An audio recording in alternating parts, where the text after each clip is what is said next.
ప్రపంచంలో కొన్ని దేశాలు ఎందుకు అడ్వాన్స్ గా గ్రో అయిన ఉండే అంటే దానికి ఓన్లీ వన్ రీజన్. పాస్ట్ లో ఆ దేశాలు వీక్ గా ఉన్న దేశాలపైన అక్రమంగా దోపిడీ చేసి గ్రో అయి ఉండాలి, లేదా ఇంకో రీజన్ కమ్యూనిస్ట్ కంట్రీగా మారి ఉండాలి.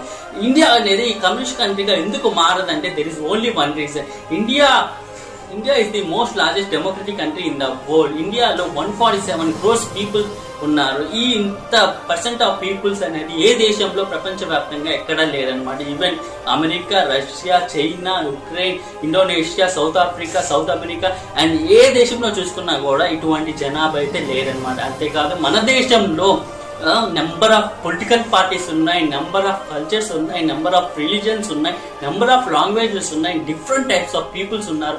అందరూ ఐకమత్యంగా అయి నివసించే కంట్రీ ఏమది ఉన్నదంటే అది ఓన్లీ ఇండియా మాత్రమే. కానీ ప్రపంచ దేశాలు ఎక్కడ చూసుకున్నా only one reason, only one culture, only one political party in some communist countries.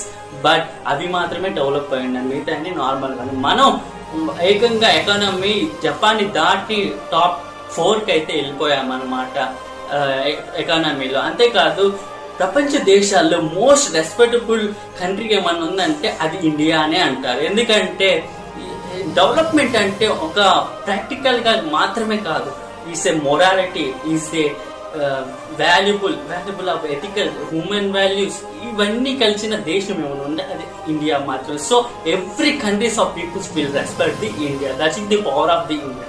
This is the Ram country.